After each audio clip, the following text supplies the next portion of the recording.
Olá, eu sou Cecília Varela e hoje estou aqui para conversarmos sobre a moda italiana. Muito já foi dito sobre a história da moda, porém a moda italiana é um capítulo à parte. Quando falamos em moda, o que te vem à cabeça? Apenas as roupas? Ou os hábitos também? Quando falamos de moda, também falamos de Itália. A moda como conhecemos hoje é parte da evolução deste país rico em culturas e legados. A palavra moda vem do termo modus, a maneira de. Mas antes não era assim. Como nos vestíamos antes do Renascimento, chamava-se apenas indumentária. A indumentária define os trajes usados a partir de momentos políticos, sociais e econômicos, independente de criações e conceitos, que na maioria das vezes segue ditames internos de cada lugar ou país, o que não significa propriamente uma moda. A moda também é baseada em momentos políticos, sociais e econômicos, porém expressa uma estética que sempre é associada a um determinado código de vestir. Mas por que falei em Renascimento?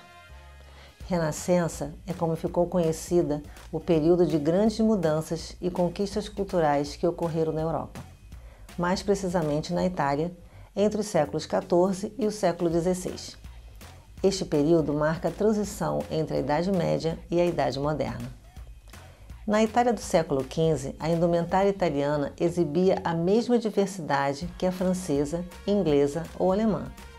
Porém, a despeito das influências estrangeiras, preservava suas características nacionais, distinguindo-se da indumentária alemã por uma ornamentação mais profusa e pelo requinte dos tecidos.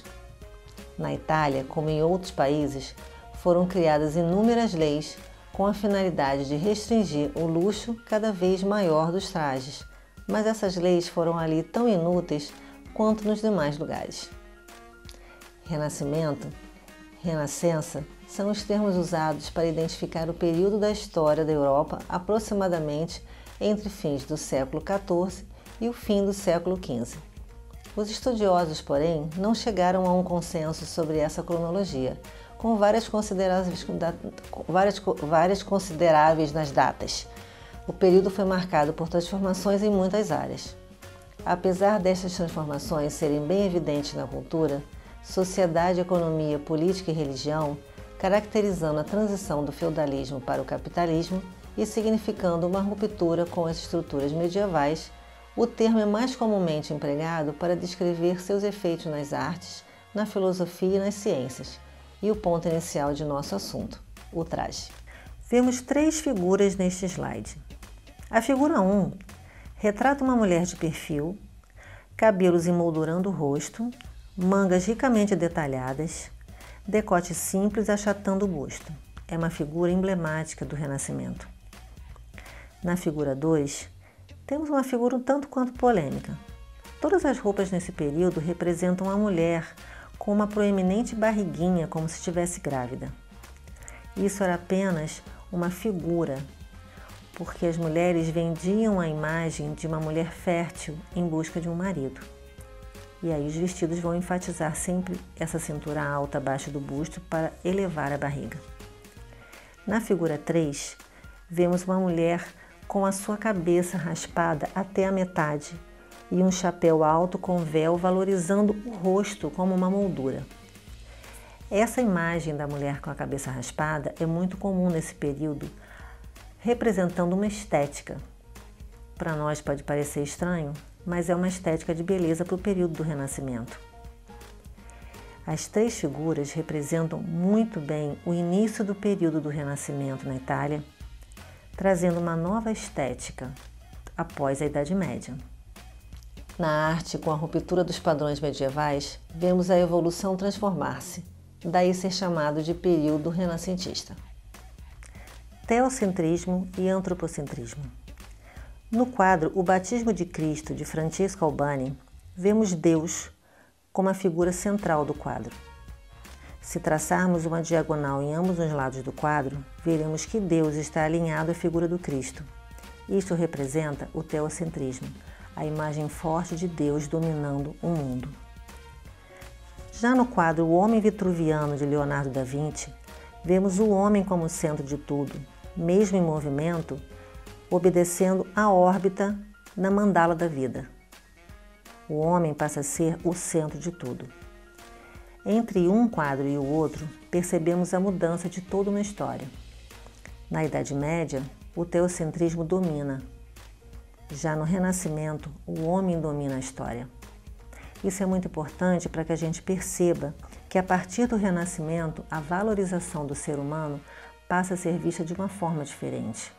Quando valorizamos o ser humano, valorizamos a sua inteligência e a sua capacidade de mudanças. O teocentrismo é importante para uma época. A partir da quebra com o antropocentrismo, veremos uma nova história começar. Durante o Renascimento, surgiu o humanismo, que substituiu o teocentrismo. Você lembra disso? O humanismo propõe o antropocentrismo. O antropocentrismo era a ideia de o homem ser o centro do pensamento filosófico. Ao contrário do teocentrismo, a ideia de Deus no centro do pensamento filosófico. Nas artes, o Renascimento significou a criação de novos gêneros de pintura e escultura para dar resposta ao novo gosto da sociedade neste período. As primeiras manifestações no âmbito artístico surgiram em Florença, na Itália. Foram construídas várias obras arquitetônicas que permanecem até hoje. Na pintura, Giotto foi um dos primeiros a seguir esta corrente. Nesse slide vemos a figura de Giotto, um autorretrato. Percebe-se o tipo de olhar, uma imposição do homem que está dentro do seu tempo. O tom da roupa mais claro, trazendo mais sobriedade ao traje, é bem retrato do Renascimento. Uma roupa encorpada, nobre, com um olhar superior. Esse é o retrato do homem da época. Giotto é uma figura muito importante para o período, através de todas as suas obras. Mas esse autorretrato é muito perfil do Renascimento. Podemos perceber que existe uma limpeza nos seus traços, um rosto claro e limpo, confiante, olhando em frente. Os nomes mais importantes do Renascimento no contexto artístico foram Leonardo da Vinci, Michelangelo, Donatello e Rafaelo, com várias obras de arte mundialmente famosas. A imagem representa o centro da Capela Sistina, dentro do Vaticano. O corte longitudinal do cérebro, onde Deus está sentado, representa muito o que vem a ser a imagem do antropocentrismo. Deus está no cérebro do homem, mas o homem está do lado de fora, esperando o toque de Deus. Essa imagem é representativa e interpretada de várias formas. Uns interpretam como se Deus estivesse fazendo um esforço para tocar a mão do homem e o homem se sentindo mais importante que Deus. Outros interpretam como se Deus buscasse o homem dentro de si mesmo. É uma figura um tanto quanto enigmática. Só Michelangelo poderia explicar melhor o que aconteceu. Mas essa imagem é a maior representação que temos em termos religiosos para o período do antropocentrismo, que também é conhecido como o período do humanismo ou o período do iluminismo. Vários estudiosos têm as suas interpretações. Eu, particularmente, acho essa imagem fantástica. No quadro Dama com Arminho, de Leonardo da Vinci, vemos a imagem de uma mulher jovem, com um vestido de decote quadrado, característico da época, e uma manga com um talho, onde se observa uma outra camisa por baixo. Este talho é conhecido como janelas do inferno. O detalhe de ornamentação, que traz um colar rente ao pescoço com contas mais longas, atira na testa a pintura da sobrancelha e este formato de cabelo como se fosse uma touca, remete a algumas imagens orientais. É neste período que o Renascimento vai começar as suas explorações às Índias, trazendo um pouco do Oriente para a cultura ocidental. É uma imagem bonita. Se percebermos, o formato do rosto lembra a Mona Lisa, bem característico da pintura feminina de Leonardo da Vinci. Donatello nos presenteia com lindas esculturas. As esculturas de mármore de Donatello, principalmente na arte sacra, nesta representação São Marcos, é uma das imagens mais ricas do período do Renascimento. A riqueza de detalhes estampa primorosamente o trabalho de Donatello. O detalhe da pintura clássica com inspiração grega no quadro Escola de Atenas de Rafaelo, representado no frontal dentro da Galeria do Vaticano. Toda pintura de estudiosos é representada por uma cultura grega, que nos remete à cultura clássica. Em oposição ao que vimos na Idade Média, os trajes agora pareciam iluminados, com cores sóbrias e claras. Saímos da austeridade e simplicidade para as cores claras e novos cortes e maneira de uso. Na imagem, vemos um homem e uma mulher do período do Renascimento. No homem, como podemos observar, Italian Servant, é uma roupa de um empregado. É uma roupa simples em relação aos tecidos, mas na verdade o corte é praticamente o mesmo no período do Renascimento. Uma calça mais ajustada, botas ou calçados baixos, o gibão, que é essa casaca com mangas fofas e cinto, e com uma camisa por baixo. Na mulher observamos um pouco mais de requinte. Temos o vestido de um tecido mais nobre, com mangas com acabamento, com um cinto pronunciando a cintura alta, diante daquela imagem de uma suposta gravidez, um lenço sobre o decote e um chapéu. Porém, percebemos a diferença entre um traje e outro. O traje dele é muito mais simples do que o dela. Provavelmente, ela é a imagem de uma nobre. Nessa diferença, só vamos perceber o material. Na verdade, os cortes acabam sendo sempre os mesmos, dentro do mesmo padrão estabelecido no início do Renascimento. Conforme visto no slide anterior, temos 5 exemplos de trajes masculinos. Se observarmos bem, todos os trajes têm os mesmos traços: túnica, calça ajustada, botas ou calçados. Mas nessa sequência temos 5 trajes de roupas nobres. Variações ocorrem em torno de comprimento de manga, tecidos, detalhes como capas, sapatos de bico fino ou botas, boinas ou chapéus. Esses detalhes começam a aparecer em relação às vaidades da criação de moda. Quando você cria uma moda, você quer sempre uma inovação. Não havia ainda a ideia de fazer um traje diferente para cada situação de uma modelagem diferente. Seguia-se o mesmo padrão, só variando entre tecidos e ornamentos. Alguns tecidos são bem nobres, alguns nem tantos.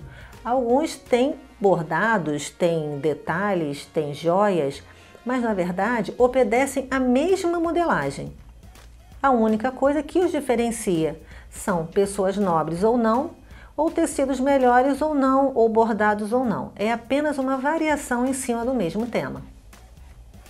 Observamos nesse slide que, mudando de nacionalidade, vimos a influência do Renascimento italiano. Na imagem temos uma nobre italiana e uma lady inglesa. Os vestidos praticamente iguais. Diferenças apenas em ornamentos e alguns detalhes. Ao lado vemos 2 rapazes, um italiano e um inglês, que os trajes também são bem parecidos. Começa a haver uma pequena diferença no último traje em azul, onde a cintura volta a ser uma cintura mais baixa, com os detalhes mais ricos em acabamento e alguns sobrevestidos. Isso é o retrato de um renascimento que vai para outros reinados. Nesse slide observamos que a moda do Renascimento, a moda italiana, vai evoluindo nos seus trajes. Já vemos cinturas mais baixas, sobreposição de peças, alguns enfeites em calças com pernas em cores diferentes, mudança em alguns tipos de chapéus. Vemos começar a presença de um codpiece na última imagem do Italian Dandy. As bolsas a tiracolo na cintura para os homens ainda, as cotoveleiras e as ombreiras nas roupas femininas, um certo detalhe camponês nas peças. Isso é a moda do Renascimento se diversificando. Um detalhe muito forte da época são as janelas do inferno, como já comentado em slides anteriores. Elas mostravam uma camisa embaixo um tanto quanto mais rica, para mostrar uma certa vaidade. A presença de colares, de bordados, cabelos soltos com faixas, boinas. Todos esses detalhes são aprimoramentos da moda, que, como toda moda, no Renascimento não poderia ser diferente. Ela vai evoluindo, mostrando cada vez mais a capacidade de mudança, de renovação e de ideias, que é a ideia de uma tendência. Essa tendência é que vai trazer a moda mais tarde como nós conhecemos. O que está na moda? O que está usando? É assim que nos parece. Nesse slide observamos que a roupa dos rapazes ao lado do príncipe permanece com o mesmo modelo. O gibão longo, com mangas bufantes, com cinto, abotoamento frontal. O que difere é o material mais uma vez. A roupa do príncipe, é claro, uma roupa especial, é uma toga, uma manta ou o nome dado propriamente para esta peça. Mas reparamos que a mulher alemã que está na última figura tem o mesmo tipo de traje do início do Renascimento. Ou seja, este Renascimento exportado vai chegar a outros reinados. O que faz entender que a moda italiana realmente dita toda a moda que circula pela Europa. Isso é importante para nos fazer lembrar qual é a importância do Renascimento para a moda e do Renascimento para a história da Itália. Nesse slide temos a presença de uma princesa italiana e de um cavaleiro italiano. Aqui já vemos alguns detalhes mudarem, né? Nesse detalhe, vimos que a cintura volta para o lugar. Vemos a presença de um rufo em torno do pescoço da dama, que já é um prenúncio do barroco. Já vemos a presença de um codipice no traje do cavaleiro, a presença de uma bengala, do sapato de ponta quadrada, que já é um indício do traje do barroco. Esse traje barroco também tem origem na Itália, porque o barroco é italiano, o barroco, na verdade, é romano. Então vemos toda uma influência de bordados, de tecidos, de pingentes, de acabamentos, estolas, bem presente nessa foto com este casal. As roupas preservaram o mesmo corte, o que as diferenciava era a nobreza dos tecidos e os detalhes. Nesse slide vemos novamente a semelhança da roupa da serviçal com a da lady. Mesma cintura marcada, mesmo detalhe para o colo do decote aparecendo. A diferença são os tecidos e os acabamentos. O tecido da nobre, ricamente bordado, com acabamentos em joias, aparecendo a camisa de baixo, que também deveria ser de um tecido nobre, só difere para a da serviçal, que é uma manga mais simples com um espartilho sobre a roupa, não como na lady, que o espartilho é sob a roupa. O comprimento também difere. A lady usa um vestido beirando o chão. Já a serviçal, um vestido mais curto, para ser mais prático para os serviços domésticos. Começa-se a perceber na serviçal uma chinela com uma meia, que é característico da roupa interiorana da Itália. Mas observamos que é praticamente a mesma coisa. A touca da cabeça, a diferença é que na lady ela é bordada, ela tem pedras, ela tem acabamentos nobres, ela usa brinco. Já a serviçal é uma touca de tecido comum. Essa touca de tecido comum servia apenas para proteger os cabelos do serviço doméstico. Da lady não, era um ornamento. Características da indumentária renascentista. Tecidos caros e elegantes. O vestido enfatizava as formas naturais do corpo, dando destaque discreto para o peito e acentuando o quadril. As saias tinham pregas largas e fartas e o corpete justo apresentava um decote quadrado ou circular. Um lenço e um leque eram acessórios importantes. O uso dos anéis eram importantes e representavam que a dama vivia sem precisar trabalhar nas coisas da casa.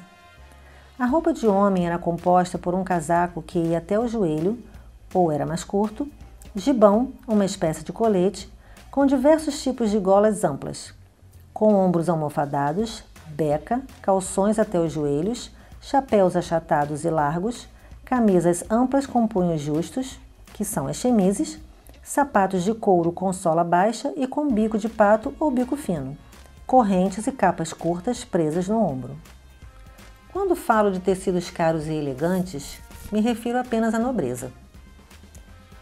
As pessoas mais simples usavam tecidos crus, sem tingimento, pois eram mais fáceis de serem lavados.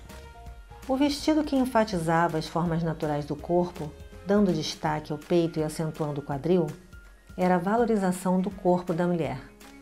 Não a valorização como uma mulher forte, mas a valorização como uma mulher que seria uma boa esposa e uma boa mãe. O lenço, o leque, os anéis eram acessórios importantes. Importantes para a dama que não trabalhava em casa, diferente das mulheres que trabalhavam. Essas não usavam ornamentos. Na imagem ao lado do texto, vemos o casal com os trajes vistos agora. O homem apresenta uma capa, uma calça bufante, o gibão, que é o colete, aparece nos punhos a chemise e ele está com um sapato de bico quadrado. A mulher já tem a cintura no lugar, enchimento nos ombros. Não vemos na imagem como está o decote, mas provavelmente ela está usando um corpete. Sendo precursora do novo estilo, a moda renascentista foi levada a outros reinos, porém cada um com sua parcela de cultura e costumes. Observamos nesta figura a diferença entre o Renascimento da Itália e o Renascimento na Espanha. Na Itália, usamos cores mais claras, cortes mais suaves. Na Espanha já existe um pouco mais de austeridade, predomina a cor preto. O mesmo observamos nessa imagem, a austeridade da Alemanha e a suavidade na França. Mas isso já é assunto para o nosso próximo vídeo.